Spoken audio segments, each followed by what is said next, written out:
बहुजनांच्या परखड विचारांचे मंथन. रिपब्लिकन वार्ता.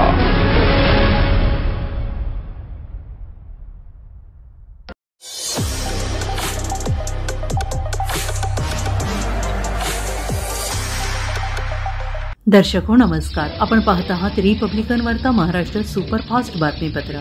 पाहूयात काही महत्त्वाच्या आणि ठळक घडामोडी. बातमी आहे अमरावतीवरून. सर्वेक्षणाच्या नावाखाली तहसीलदारांच्या घरी दरोडा, पोलिसांनी अवघ्या 60 तासात लावला छडा. सर्वेक्षणाच्या नावाखाली काही अज्ञातांनी अमरावतीच्या नायब तहसीलदारांच्या घरात शिरत चाकूचा धाक दाखवून लूट केल्याची खळबळजनक घटना घडली होती. 30 जानेवारीच्या भरदिवसा घडलेल्या या थरारक घटनेमुळे खळबळ उडाली होती. त्यानंतर पोलिसांनी तपासाचे चक्र गतिमान करत या प्रकरणातील सर्व आरोपींचा शोध घेणे सुरू केले. अवघ्या काही 60 तासात पोलिसांनी 5 संशयित आरोपींना अटक केली आहे. या संशयित आरोपींकडून देशी कट्टा, चाकू आणि चोरीला गेलेला एकूण 5,30,000 रुपयांचा मुद्देमाल जप्त केला आहे.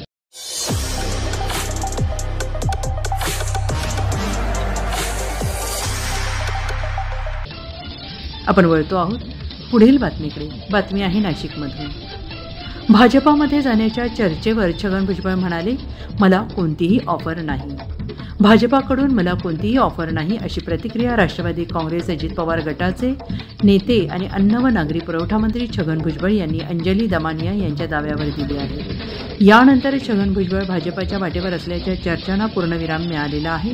माझी पक्षात घुसमट नाही, असंही छगन भुजबळ यांनी स्पष्ट केले आहे. छगन भुजबळ यांनी भाजपाच्या वाटेवर आहेत असे ट्विट समाजसेविका अंजली दमानिया यांनी केले होते. भाजपाकडून मला कोणतीही ऑफर नाही, अशी प्रतिक्रिया छगन भुजबळ यांनी आज माध्यमांशी बोलताना दिली आहे. छगन भुजबळ म्हणाले, मला कुठल्याही पदाची हौस नाही. मी ओबीसींसाठी 35 वर्षांपासून काम करत आहे. अंजली दमानिया यांना कुठून माहिती मिळाली आणि याबद्दल मला खरंच काही माहीत नाही, पण मला कोणतेही प्रपोजल आलेले नाही. मी देशभर ओबीसींसाठी काम करत आहे.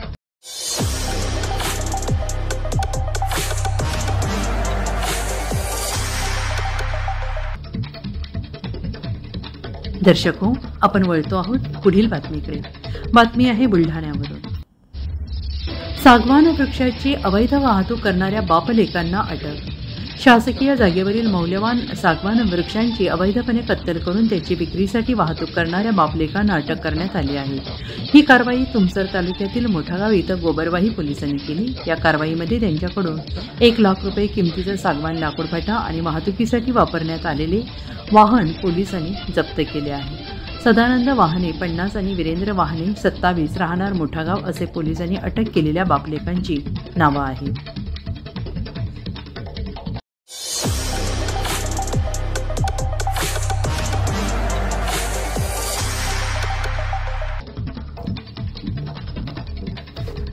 आपण वळतो आहोत लातूरमधील एका महत्त्वाच्या बातमीकडे. घरात सुरू असलेल्या तेरड जुगारावर छापा, 13 जाळ्यात. लातूर शहरातील कोल्हेनगर भागात एका घरात सुरू असलेल्या तेरड जुगारावर पोलीस पथकाने छापा मारला. यावेळी 13 जुगाऱ्यांना अटक करण्यात आली असून त्यांच्याकडून रोख रक्कम, जुगाराचे साहित्य असे जवळपास 3,40,000चा मुद्देमाल जप्त केला आहे. याबाबत गांधी चौक पोलीस ठाण्यात गुन्हा दाखल करण्यात आला आहे. शहरातील कोल्हेनगर भागात एका घरातच जुगार सुरू असल्याची माहिती पोलीस अधीक्षक सोमय मुंडे यांना मिळाली. त्यांनी परिवीक्षाधीन पोलीस अधीक्षक नवदीप अग्रवाल यांच्या पथकाला तातडीनं छापा मारण्याचे आदेश दिले आहेत. यावेळी 13 जुगाऱ्यांना अटक करण्यात आली. जुगाराचे साहित्य, रोख रक्कम असं जवळपास 3,40,000चा मुद्देमाल जप्त करण्यात आला आहे. घरात पत्त्यावर तिरट नावाचा जुगार खेळत असताना जुगारी आढळून आले. छाप्यानंतर पोलिसांच्या हातून निसटलेल्या फरार जुगाऱ्यांच्या मागावर पोलीस पथक आहे. याबाबत गांधी चौक पोलीस ठाण्यात जुगाऱ्यांविरोधात महाराष्ट्र जुगार प्रतिबंधक अधिनियम 1887 चे कलम 4.5.12 कायद्यानुसार गुन्हा दाखल करण्यात आला आहे.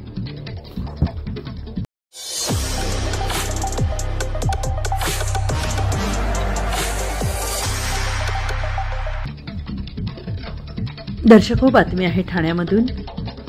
मुख्यमंत्री एकनाथ शिंदेंवर यशस्वी शस्त्रक्रिया, 1 दिवस आराम करण्याचा सल्ला. मुख्यमंत्री एकनाथ शिंदे यांच्या डोळ्यावर ठाण्यात छोटीशी शस्त्रक्रिया पार पडली आहे. शुक्रवारी सकाळी मोतीबिंदू आणि चष्माचा नंबर कमी करण्यासाठी ठाण्यातील प्रसिद्ध नेत्ररोग तज्ज्ञांनी मुख्यमंत्री शिंदे यांच्यावर शस्त्रक्रिया केली. ही लेझर शस्त्रक्रिया असल्याने डॉक्टरांनी त्यांना 1 दिवस विश्रांतीचा सल्ला दिला आहे. मुख्यमंत्री सातत्याने दौरे, दिवसभरातील व्यस्त कार्यक्रम यामुळे राज्यभरात फिरतीवर असतात. नुकतेच शिवसेनेचे खानापूरचे आमदार अनिल बाबर यांच्यावरील अंत्यसंस्कारासाठी ते विट्याला गेले होते. त्यानंतर शुक्रवारी ते ठाणे येथे आले. त्या ठिकाणी मुख्यमंत्र्यांच्या डोळ्यावर लेझरनं उपचार करण्यात आले. त्यामुळे डॉक्टरांनी मुख्यमंत्र्यांना 1 दिवस आराम करण्याचा सल्ला दिला आहे. सध्या मुख्यमंत्री एकनाथ शिंदे हे त्यांच्या ठाण्यातील निवासस्थानी असून तिथूनच ते महत्त्वाचे कामकाज सुरू ठेवणार आहेत.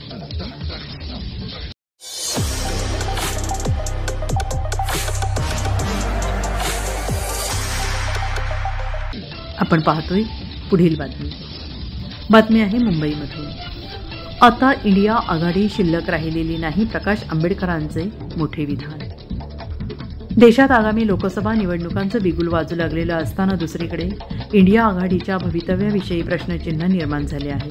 नितीश कुमार यांनी इंडिया आघाडीला सोडचिठ्ठी देऊन भाजपसोबत घरोबा केला आणि बिहारमध्ये पुन्हा मुख्यमंत्रीपदाची शपथ घेतली. त्यामुळे इंडिया आघाडीतील प्रमुख घटक पक्ष सोडून गेल्यामुळे आता इंडिया आघाडीचं भवितव्य अधांतरी असल्याचं बोललं जात आहे. त्यातच इंडिया आघाडीतील एक घटक पक्ष असणाऱ्या ठाकरे गटाचे खासदार संजय राऊत यांच्या उपस्थितीतच नुकतेच मवियामध्ये दाखल झालेले प्रकाश आंबेडकर यांनी इंडिया आघाडी आता शिल्लक राहिलेली नाही असं विधान केलं आहे.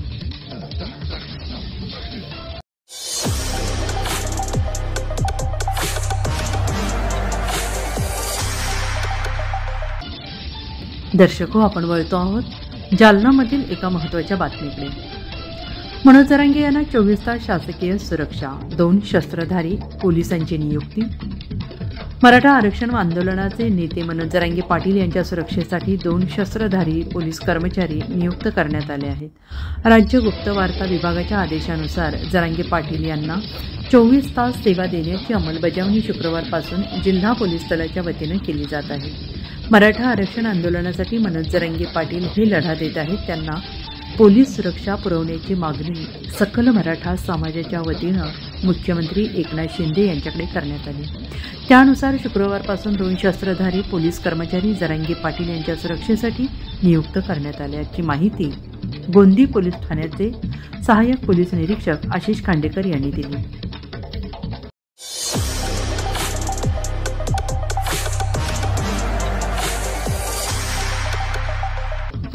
आपण वळतो आहोत पुण्यामधील एका महत्त्वाच्या बातमीकडे. फरार काळात गणेश मारणेचे देवदर्शन, 5 राज्यातील मंदिरात घातला अभिषेक. गँगस्टर शरद मोहोळ खून प्रकरणातील प्रमुख आरोपी असलेल्या गणेश मारणे याला बुधवारी सायंकाळी पुणे पोलिसांनी अटक केली. शरद मोहोळचा खून झाल्यानंतर तो पसार झाला होता. फरार काळात गणेश मारणे यांनी 5 राज्यात प्रवास केल्याचे समोर आलेले आहे. महाराष्ट्र, कर्नाटक, केरळ, गुजरात, हैदराबाद या राज्यात त्याने प्रवास केला. या 5ही राज्यात त्याने प्रत्येक ठिकाणी जाऊन देवदर्शन घेतले आणि विशेष म्हणजे या 5ही राज्यात तो रेल्वेने फिरला. केरळवरून तो पुण्यात येण्यासाठी नाशिकला उतरला. तिथून त्याने पुण्यात येण्यासाठी ओला बुक केली होती. मात्र ती गाडीसुद्धा त्याने नंतर रद्द केली होती. मात्र ओला गाडी बुक केल्यामुळे गणेश मारणे फसला आणि पोलिसांच्या ताब्यात मिळाला.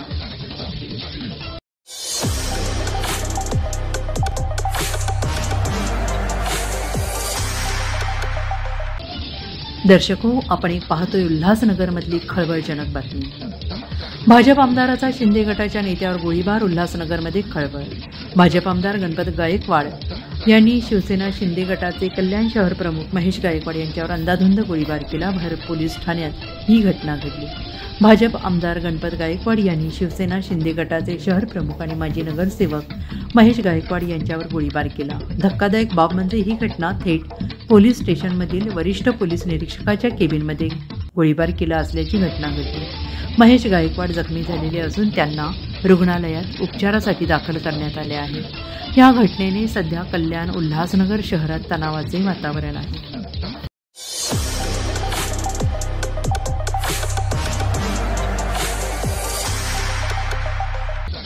दर्शको, मुंबईमधून एक महत्त्वाची बातमी आपल्या हाती आलेली आहे. इंडिया आघाडीत फूट नाही, राऊतांचा दावा. महाविकास आघाडीच्या नेत्यांसोबत बैठक झाल्यानंतर प्रकाश आंबेडकर यांनी माध्यमांशी बोलताना नाना पटोले आणि संजय राऊत यांच्या समोरच इंडिया आघाडी संपली असल्याचं वक्तव्य केलं होतं. त्यावर बोलताना संजय राऊत यांनी म्हटलंय की इंडिया आघाडीतील काही घटक पक्षांमध्ये जागा वाटपावरून काही मुद्दे आहेत, पण इंडिया आघाडी संपलेली नाही, फुटलेली नाही. काही रणनीतीनुसार निर्णय होत आहेत, त्यानुसार पंजाब आणि बंगालमध्ये तसे निर्णय घेतले गेले आहेत. दिल्लीत काँग्रेस आणि आपमध्ये जागा वाटप होणार असून पंजाबमध्ये स्वतंत्रपणे लढणार आहेत. ममता बॅनर्जी या देखील भाजपच्या पराभवासाठी कार्यरत असणार असल्याचं राऊत यांनी म्हटलेलं आहे. दर्शक, तर या होत्या आजच्या काही महत्त्वाच्या घडामोडी. पुन्हा भेटूया रिपब्लिकन वार्ता महाराष्ट्र सुपरफास्ट बातमीपत्रात नवीन अपडेट न्यूजसह. तोपर्यंत तुम्ही पाहत राहा रिपब्लिकन वार्ता महाराष्ट्र. आमच्या यूट्यूब चॅनेलला सबस्क्राईब करा आणि बेल आयकॉनला नक्की प्रेस करा. Subscribe now and press the bell icon. Never miss an update.